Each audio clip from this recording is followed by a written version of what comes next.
Good morning, everyone. Ẹ káàárọ̀ ẹ̀yin èèyàn mi nílé lóko. Ẹ má bínú, ojú mi rough àti voice mi mo ṣe jí ni. But mo wá rí fídíò tí Bukky Black ṣe. Bukky Black wọ́n mo ní láti bá sọ̀rọ̀. A dúpẹ́ lọ́wọ́ Ọlọ́run pé bàbá Ìjẹ̀ṣà wọ́n grant and bail. But wọ́n mi mọ̀ bóyá I don't know if you don't understand the meaning of bail. Bail ò mí pé kéèsì ti tán. Bail mi pé wọ́n fún láyè láti lọlé, wọ́n ṣe ó máa ṣe kéèsì lọ. So point of correction. And one thing you guys don't know, nǹkan tẹ́ ẹ mọ̀ ni wípé jẹ́jẹ́ ni Ìyábọ̀ wà nílé.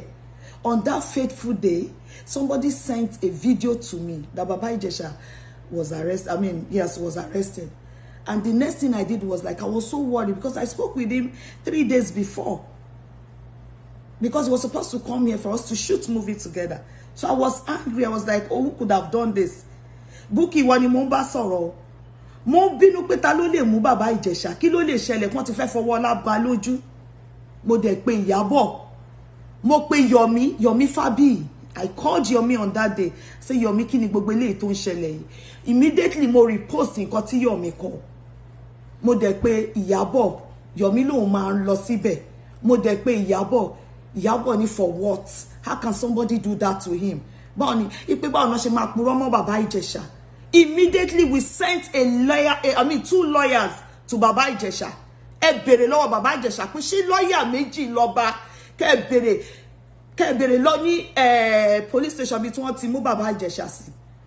Ìgbà tá débẹ̀ ó ní kò sí anybody tó ti wá ipe Tampan ipe wọ́n rán èèyàn wá. Wọ́n kàn rán yàn as in one of their members pé ló wá pé kò tí sí anybody tó wá. I wasn't able to talk to him, but the lawyers wọ́n padà jíṣẹ́ fún mi. Ẹ bèrè lọ́wọ́ Ìjẹ̀ṣà.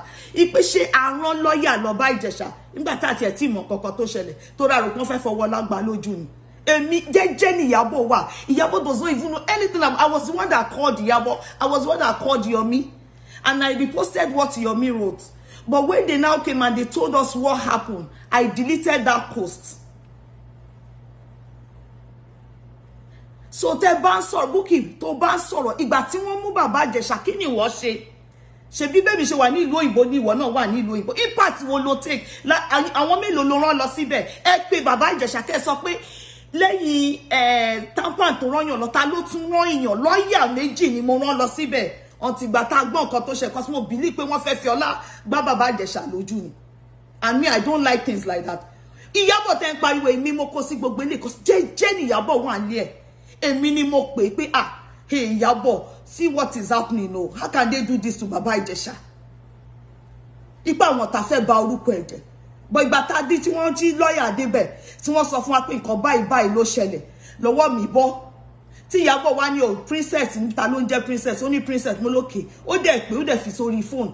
Ìgbà tí princess kò jẹ́ ẹjọ́ kalẹ̀ tó rọjà àti ẹ̀jì kìíní tó sọ bó ṣe rape ọmọ yẹn ìgbà wo this that mo ti ṣe ní 7 years ibi tí Ìyábọ̀ tó ti go not yẹn pé how can somebody do this? Ipe because she was a victim. It has happened to her before. Nǹkan tó dùn nìyẹn o. Bukky ó lò lè bọ́ ìpọ́nrín àbí báwo ló ṣe ń sọ àgbàlagbò kì í sọ̀rọ̀ bó ṣe sọ̀rọ̀ yẹn. Ọlọ́run because surely let me tell you something. Nígbà tí kíní yẹn ṣẹlẹ̀ tí wọ́n bá fẹ́ hùwà àgbàlagbà ó yẹ kó pe Ìyábọ̀ pa Ìyábọ̀ ṣe bí ọ̀gá adẹ́mú ó sọ pé yàn kan pé rẹ̀ ní senior pé senior ṣọ̀gá wọ́n senior wọ́n ṣọ̀gá. Ìtumọ̀ senior ní English tó bá léyàn ọ̀gá èèyàn you understand ẹni tó jù yàn lọ. Yeah, ó senior nínú iṣẹ́. Baba Ìjẹ̀ṣà senior nínú iṣẹ́, ìwọ náà senior nínú iṣẹ́, but that was what she said. She referred to you as senior Bukky. Ká ní ìwọ ti pè wọ́n náà wọ́n tó sọ pé ń gbọ́ kí ló ṣẹlẹ̀ á ti ṣàlàyé fún ẹlẹ́kùnlẹ́lẹ́ ó dẹ̀ bẹ̀rẹ̀ sí ní sọ̀rọ̀ ó sọ pé ìwọ dúpẹ́ Bukky mo wà disappointed because I like you and I love you so much. Bí Ìjẹ̀ṣà ṣe wà yẹn Ìyábọ̀ ò ní anything against Ìjẹ̀ṣà. Ẹni tí Ìyábọ̀ ní nǹkan against ni nǹkan tó ṣẹlẹ̀ gangan ni Ìyábọ̀ ń jà fún. Náà ti pé bóyá torí pé ó hate Ìjẹ̀ṣà. Ẹ bá mi bèrè lọ́wọ́ Ìjẹ̀ṣà pé ṣé èmi lọ́lá ṣé lọ́ọ̀yà ò lọ látọ̀dọ̀ wa? Ẹ bèrè lọ́wọ́ ẹ̀ torí mo mọ̀ Ìjẹ̀ṣà asòtọ́. Lọ́ọ̀yà méjì lọ́ọ̀yà Gúnbíadé. Àwọn méjì from their chambers, those are my lawyers. Mi mo ṣe pé Ìyábọ̀ ní àti mi tẹ́lẹ̀ mo ní wò jẹ́ kí n sáré pa àwọn lawyer jẹ́ ká pé lawyer. Ó fẹ́ mo níra jẹ́ kí tèmi lọ. ipe because tèmi they are like family friends, price wọn máa wà a little bit reasonable torí tí ẹ kàn máa bowó lu ẹni lólókè bá ṣe ń ṣe yẹn náà lóní òkè àti mi ẹ jẹ́ kí n pe princess torí wọ́n ní princess ní kinní níta ló ń jẹ́ princess ló ṣe princess ìgbà tó pe princess ló bá gbogbo ẹ̀jẹ̀ tí princess sọ̀rọ̀ tó sọ nǹkan tó ṣẹlẹ̀ tó ṣe èmi ò tẹ̀lé wọ́n mọ́ ní please cut it off. So tẹ́ bá ń sọ̀rọ̀ ẹ máa ro Iyabo has nothing against Ijesha. Iyabo is bitter that Ijesha is a role model. Àwọn táwọn èèyàn wà as their mentor. Kò yẹ kó jẹ́ pé tí kíní ìṣẹ̀ṣẹlẹ̀ náà tí artist náà bá tí Iyabo bá jẹ́ anybody ò sọ̀rọ̀. Èyí náà àwọn èèyàn náà máa sọ pé torí pé ó jẹ́yàn tí wọn. Ṣé torí pé ó jẹ́yàn tí wa là wá ṣe rán lọ́ọ̀yà lọ. Bukky ṣé wọ́n rán lọ́ọ̀yà lọ kí ni wọ́n ṣe nígbà tí kíní ìṣẹ̀lẹ̀. Kì í ṣe pé kéèyàn kàn lọ sórí internet kéèyàn máa búyàn náà.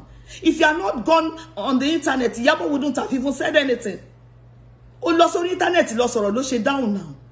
Ó wá sọ pé wọ́n máa bọ́ Iyabo Bukky ṣé ò láròjinlẹ̀ ní má jẹ́ kí n sọ̀rọ̀ tán. Mo rántí ọjọ́ náà tí mú kàre pé Iyabo pé Bukky ní kíní. Ṣé ni Iyabo sáré? Mo mọ impact tó make ngbà yẹn. Ẹ máa ro ọ̀rọ̀ délẹ̀ kẹ́ tó sọ̀rọ̀. This is not me o. You understand? I'm not like this, but it's just like mo feel bad pé mi mo ti Iyabo sí gbogbo wàhálà yìí. And my conscience has been judging me. Iyabo and auntie me don't talk. Leave them. I can't leave them because jeje lomo iwa emi ni mo pe sí kíní now. Ẹ kàn sọ̀rọ̀. Anything ko bá ti ṣe amroba ti wálé mi rí. Wọ́n ti jí owó mi. Wọ́n ti kó gbogbo gold mi rí.